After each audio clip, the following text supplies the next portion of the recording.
much. Good evening, everybody, and welcome to the roast of the Executive Director of Big Brothers of Rhode Island, my good friend Steve Kass.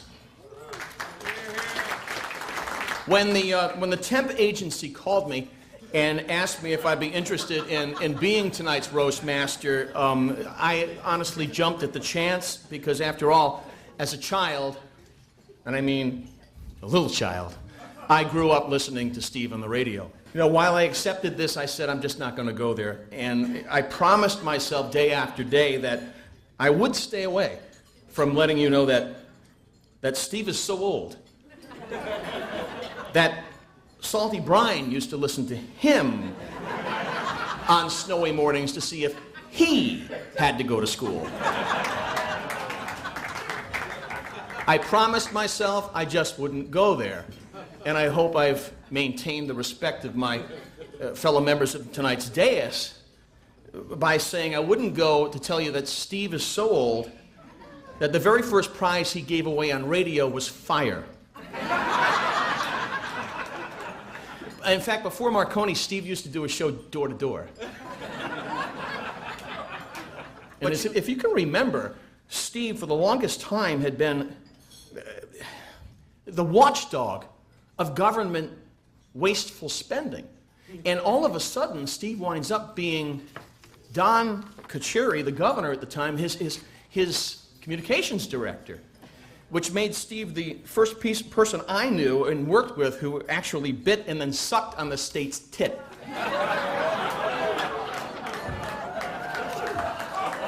First of all, I'd like to say peace be with you.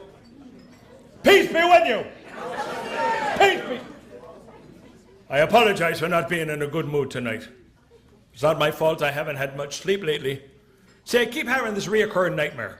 Actually, it doesn't start off as a nightmare, it starts off as a wonderful dream. There I am standing on a cloud talking to the Lord God Almighty, face to face, nose to nose, toes to toes. And suddenly he sneezes. And I don't know what to say. What do you say? You bless you? What do you say? Now, I do want to thank Ron St. Pierre for hosting tonight. Wonderful young man of the broadcast. I'm glad to see he's feeling better. As you may know, some months ago, Ron was rushed to the hospital with dehydration. His tongue went dry cleaning Buddy Cianci's car.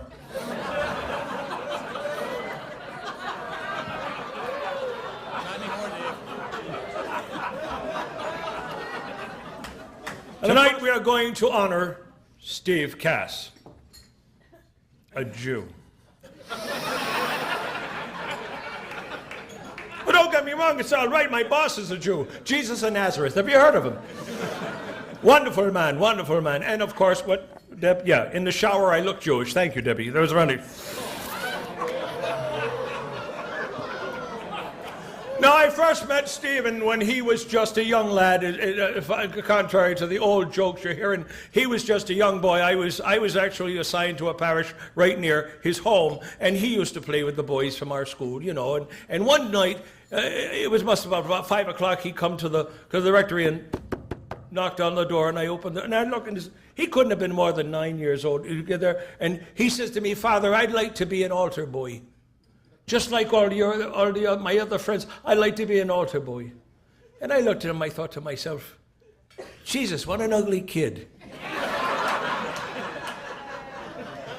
But Deb is a fine Christian girl, keeps all of the Christian holidays, especially Easter. She loves Easter. She feels Easter was the time that Christians, for the old adage, you can't keep a good man down. And the third day is up again, you see.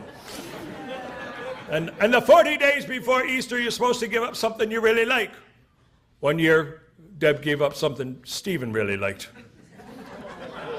Locked her bedroom door, wouldn't let him in the entire Lenten season.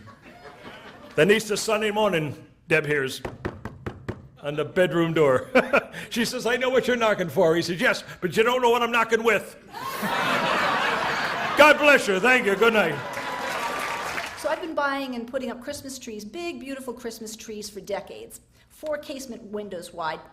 So a dear friend of mine And I proudly brought in this beautiful blue spruce tree, put it in the living room, trunk first, through the front door. We adorned it with lights and ornaments and garland and celebrated around it. Then came time to take it down and stow away the paraphernalia, and Kass wanted to help.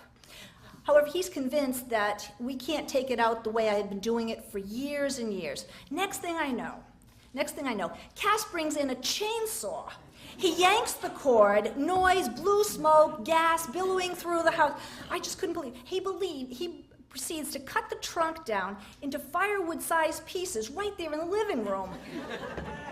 Kass, I just can't believe this city boy's way of doing things. And, you know, of course, I couldn't make this up. No roast of Kass would be complete without just sharing one love story. His love affair of the creme de la creme of his existence, the beloved bagel. He cherishes the bagel. Authentic, boiled, and made in New York. They have a ritual together. He solemnly prepares the ingredients. He artistically plates and arranges them on the butcher block table. First, the cream cheese, swirled edge to edge. Sometimes they put my homemade or homegrown chives on them. Then the salmon, he delicately peels back individual slices, perfectly intact, placing them gently on that toasted bagel. The just sharpened knife thinly slices the Campari tomato, and voila, it's done. So here the approach is slow, the eyes widen, the jaw drops, and then chomp, and he says, smile and repeat. Anyway, so it's true. Thank you. Thank you very much. It's a pleasure to be here for this Big Mother Award tonight. I once got this award, and I think that's what they called it at the time, the Big Mother Award. Steve, it's nice to see you. Father Misgivings, I always want to recognize the clergy. I always wanted to be a priest, you know, but I found that I couldn't drink that early in the morning. That was the problem. You know, it's great to be here to celebrate Steve's great career.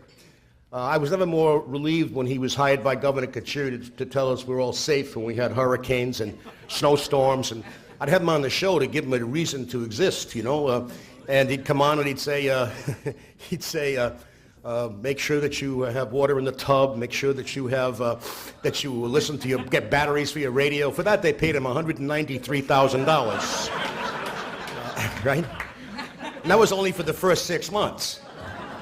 But anyway, I see so many good friends here. I didn't get a chance to eat tonight because I sat between Steve McDonald and Matt Allen. So I got here a little late, and actually the big prize tonight goes to the waiter at our table to put up with those guys. But of course, it's really a pleasure to be here. And I remember Steve's father. I asked Steve, how come you don't have the same name as your father? He said, well, my father was, very well known and did a lot of things for kids, the family court and everything, and started Big Brothers. And he said, I ran a DJ show, he said, and we used to have like 4,000 or 5,000 kids at it. And we'd have stabbings and murders and everything. He said, so my father wanted me to change my name. Can you imagine that? So that's why his name is Kass, and his name is Kass. So you're good to be here to celebrate this party so we can raise enough money for Steve's salary this year. Would be, right?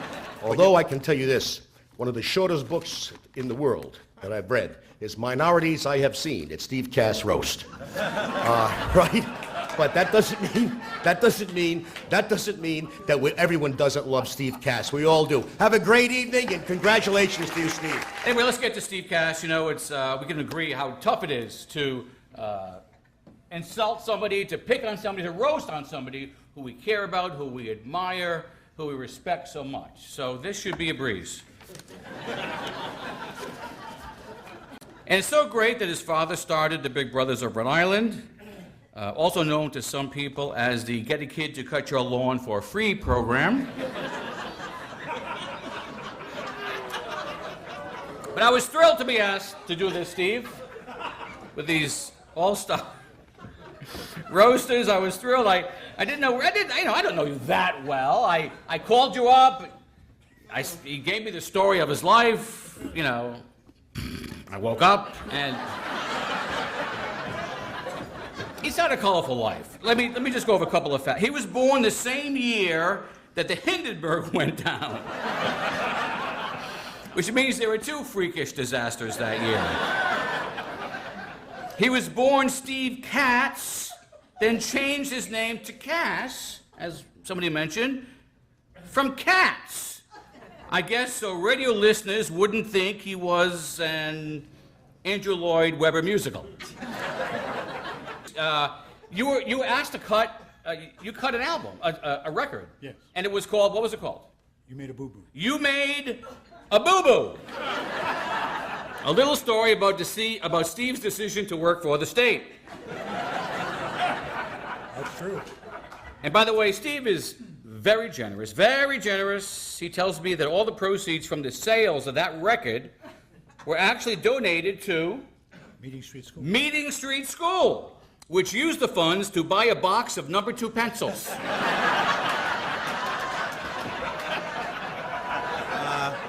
Again, I'm Steve McDonald. I'm Steve Kass's personal trainer. And, huh? Look at that, huh? Hey, the body doesn't lie, baby. If you want any business cards, did a good job with this guy, right? Looks pretty good. Absolutely. And Steve's a great friend, and I appreciate being part of this tonight for sure. You know, roast can be kind of tough because as a roaster, you live in fear of getting up after the funniest guy in the room, you know? So it's no big deal. I talked to Ron earlier. I said, hey, just put me behind Charlie Hall. I'll be fine. So it's great to see Buddy. We appreciate Buddy being here and getting up and regaling us with some great stories. You know, back when he was mayor, Buddy was famous for showing up at every wake that took place in Providence. Never missed one, right? And in true tradition, he's here with us tonight. So that's fantastic. I don't want to say the Kass man is, on his last lap, but when we were first putting this together, initially, we're planning the dinner, we said, for a time, we said, how about 2 to 4 and 7 to 9? We thought that would be pretty good. So I'm going to end with a true story. We're at the University of Rhode Island athletics fundraisers going back maybe 15 years or so, maybe 20 years. And Steve was in the front row, and I was the auctioneer. And they had a Carlton Fisk autographed uniform jersey up for bid. And Steve really wanted that. We started the bidding at $400, and Steve went $400. Went back of the room for $500. Steve went $600. Back of the room for $700. Steve goes $8,000, $9,000, $11,000, $12,000 to Steve, $13,000, $1,400. Steve ends up getting it for $1,400. So afterward, he and I having a drink after things were done, he said, man, that was pretty aggressive bidding. Who was I bidding against? I said, nobody. So so I owe you $1,000, but I owe you a lot more than that. I love you, pal. So I'm told it's nice to be here. Proud to be performing at the Golden Crest Nursing Home. Great job promoting the roast, guys. Great job. Steve, I saw you on the road show. Ron, you've been filling in for Helen Glover on HJY. It's like you're doing everything in your power to be seen and heard on places no one goes to.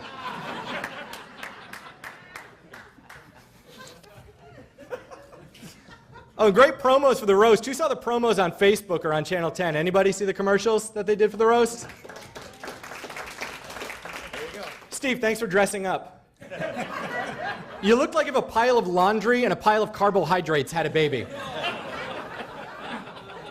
Buddy Cianci was here tonight. Is he still? He's still here.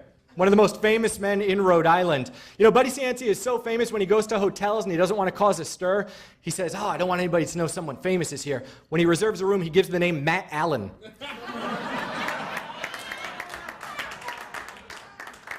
Steve went from broadcasting on the most popular talk radio station, WPRO, to working at WSAR in Fall River. Interesting career move. You can catch him this summer as he broadcasts live from an abandoned Almax on a ham radio in Johnston. Steve, it was a pleasure working with you at the radio station, and I am proud to call you a friend. It was truly humbling to be here, and honestly, this is the most elaborate way I've ever seen someone fired from their position. Steve Kass, thank you very much for having me. Thank you. Hello again, everybody. You all look more handsome in person, I must say. Thinner. I mean, we've heard this over and over. Your father founded Big Brothers, right? Your father founded... Your mother founded DCYF. You don't talk about that, though. Actually, My father founded Adoption New Jersey, which is known as witness protection. That's how I ended up here in Rhode Island. New wife, new family, new job, just like you do every 5 years, Steve. Steve's next wife hasn't been born yet. But I actually admire Steve, and like Steve, I'm following a top-down career path. I started in New York, then moved to Providence. With any luck, I hope to end up at a tiny radio station in Fall River someday. As you know, Steve went to work for Governor Kachiri. As a spokesman, he ended up in emergency management, which is perfect because he worked on so many disaster radio shows, he knew exactly what to do. Now wait, this just in. Actually, wait a minute, he is getting back into state government. I just got this in a minute ago. Gist is out. Kass is the next education commissioner. Now here's the policy. Screw the kneecaps. Get rid of race to the top. Every kid who drops 10 pounds on Medi weight loss gets a diploma. 20 pounds, you're in the pension. Out of the blue, I get a call last week from a fellow named Tom Black. He's with the Horace A. Kimball and S. Ella Kimball Foundation. They do good work in South County. He said, I can't make it tonight. Would you give Steve a check for the foundation for me? I said, sure, absolutely. Here's the note he wrote. Dear Steve, our very best to you and your staff at Big Brothers of Rhode Island. We, the trustees of the foundation, hope that you are able to get every young man in Rhode Island a big brother to help them have a successful and enjoyable future with your guidance, and we hope this grant helps in some meaningful way. We're sure your late father, who was responsible for this endeavor, is watching over with pride and pleasure that his son is now at the helm of this worthwhile venture. Sincerely, Tom Black, and the trustees of the Horace A. Kimball and S. Ella Kimball Foundation. Here's the check for $20,000.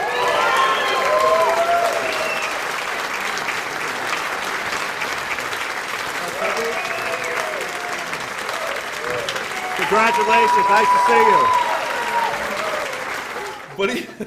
Buddy Cianci, the mayor, is here tonight, ladies and gentlemen. Round of applause for Buddy, the mayor, of course. America's longest-serving mayor, Radio Hall of Famer. Just an amazing communicator, really. I mean, the thousands of speeches he's given every day on WPRO from 3 to 6. He gives you quips and wisdom and just things you can take home. You always want to come home and tell your wife about, Buddy said this today. Or tell your friend, Buddy said that today. And every day it's something memorable. And so, a couple of them to just stick with me. I just, some of my personal favorites. One was, are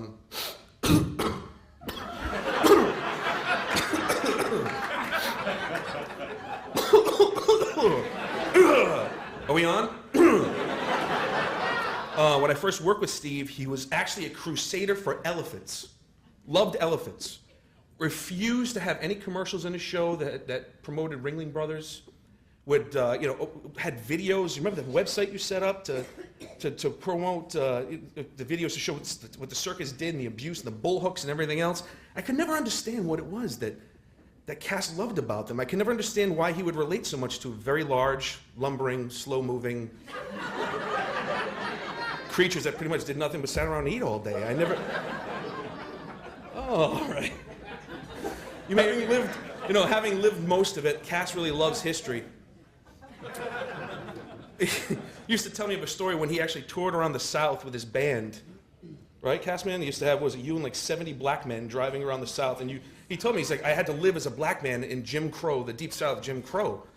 And I'm like, really? He's like, yeah, when we go to the restaurants, we had to eat in the back and actually eat near the trash bins. And I said to myself, well, that's a really authentic Jim Crow experience. Some people got beaten, some people got hosed, some people got hanged, some people got arrested, but Kass got a crappy table in a restaurant.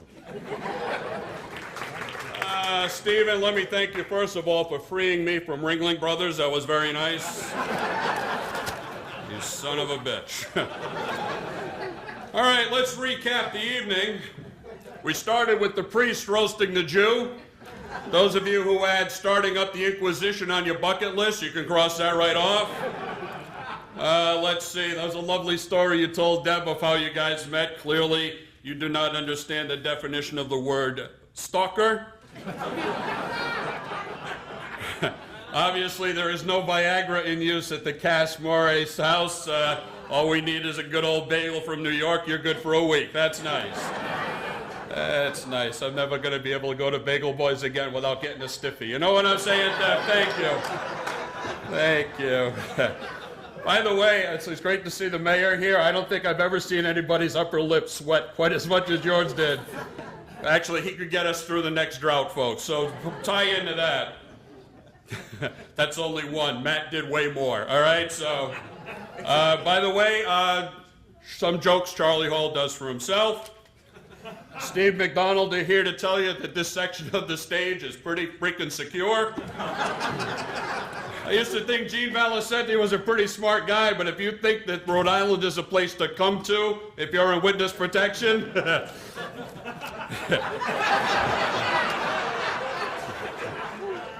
and Matt Allen, you did go over one on the limit of Buddy Cianci jokes, so if John Laughlin's on tomorrow night 6 to 9, none of you'll know nothing, all right? You're well known for having that soothing voice. Actually, you could tune in to Steve midday and drive right off the road. He was like the Bob Ross of local radio. Nobody remembers him either. I'm going to go back to recapping the night. Steve, I don't know why they call you the voice of reason. Actually, no one actually knows the reason for that. But you are the reason that everyone is here tonight. So simply for showing up, we salute you, Stephen. Thank you, Congratulations. By the way, just one thing. Debbie talked about that Christmas tree with the chainsaw. What she doesn't tell you is that we have a living room, it's probably, I don't know, 17, 18 feet wide. She insists on having a tree 15 feet wide and 10 feet high. I'm not kidding. It takes 7 people to bring it in the house. There's no way that comes in, wrapped so you get it through the door. Once you cut the stuff, you're not getting it out the door.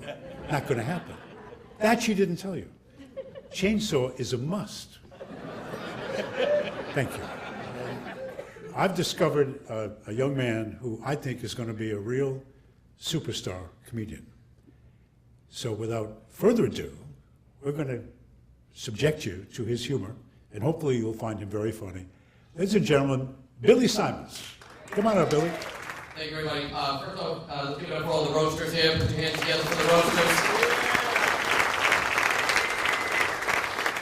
And I remember when I met Mr. Steve Kass, we were talking about the roasters and all that stuff, but I'm definitely the little dog in this race, and he was like, maybe you can fire back at some of the roasters, and then I looked down the end, and I think I'm pretty good. I'm not going to mess with anybody else. Hey. But yes, I am a big brother. I've been a big brother for 20 years. Thank you. I met Derek when he was 9 years old. He's now 29. I met him when I was 19. I'm now 27. But I think of all the stuff that I learned about being a big brother, I really thought it prepared me for having kids of my own. I thought it prepared me for having kids of my own. Let me hear you clap if you have kids. Stop. That was horrible. Every time I ask, let me hear you clap if you have kids. This is all I ever see from my view out. This is all you ever do. People go like this. Because they suck the life out of you, right? Now, what's the difference? All of y'all who just clapped, pay attention. Focus. Use your eyeballs. Look around the room when I ask this question. You ready? Focus. Feel the difference. Experience the difference. Let me hear you clap if you don't have kids. Screw you, screw you. Screw this whole table over here, this whole table. People were actually looking at the table thinking, I'm going to punch you right now, But I thought it would, how different could 0 to 9 be? Really, how different could 0, I met Derek when he was 9. He's 29. I mean, he's still asking me for stuff. That never changes. They never told me that about Big Brothers. Bank of Billy is now closed. But 0 to 9 can't be that much different. So my wife and I decided it's time to have kids. Time to have kids.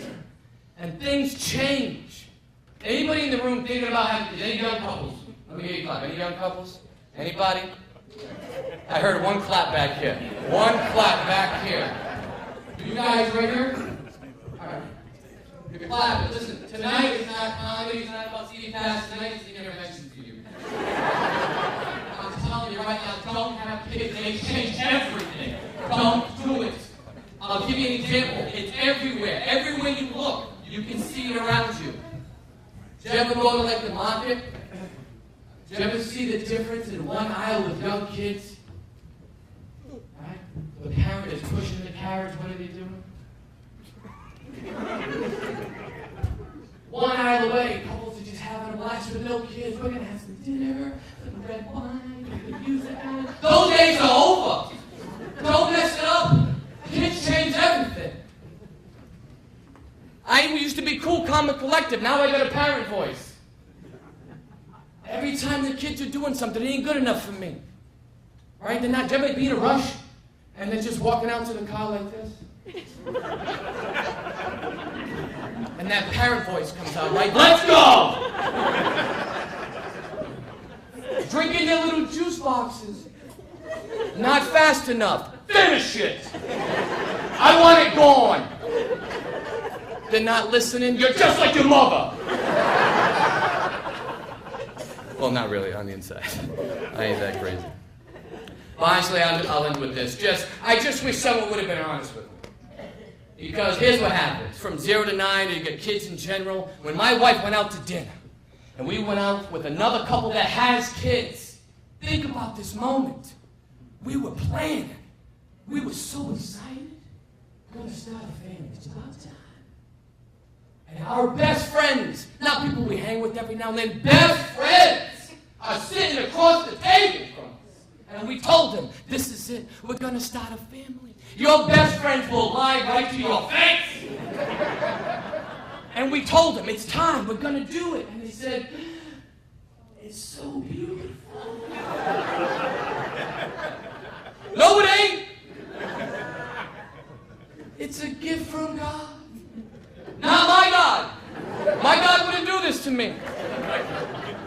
It'll make your marriage stronger. I'm divorced. The best thing about Big Brothers, as opposed to where I am now, was at the end of the day, what can you do with the kid? Return him to his rightful owner. Thank you very much, everybody. Give it up for Steve Kass. Tonight, I have an award for our Big Brother of the Year. And I'm going to keep all this real short because I know we're running late.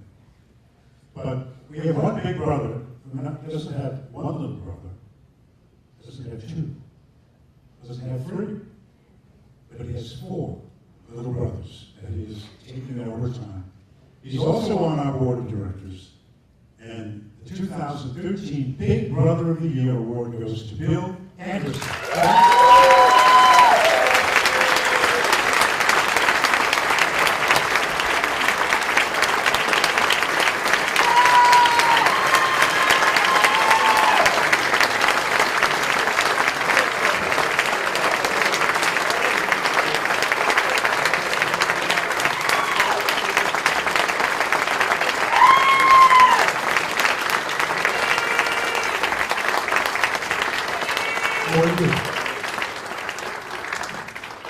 I'd like to thank everybody for coming here, first of all, tonight. This is a fabulous organization. Steve Kass has really breathed some new life into what was really a moribund organization a year ago.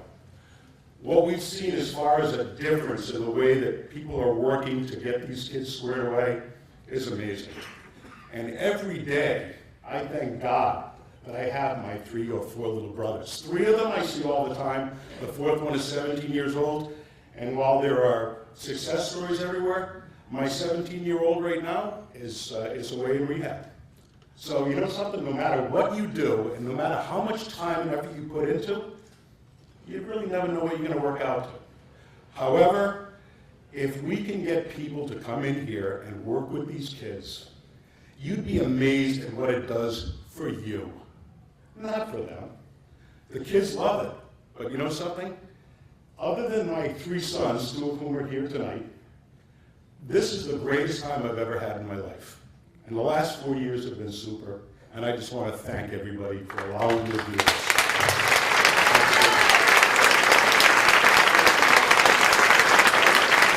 Thank you, Bill. Listen, everybody, I hope you had a few laughs, and it was all for a great cause. We thank you so much for coming. Steve's got the last word. Last word, I also want to recognize a wonderful addition to our board of directors and helping Big Brothers to do a lot of great things. He called me a while ago. He recently retired from his job. And he said he was bored. And do you have anything for me to do? I said, when can you get down here? Because this man took the University of Rhode Island from a pretty nothing place and he turned it into a world-class education facility. Dr. Robert Carruthers is now with us.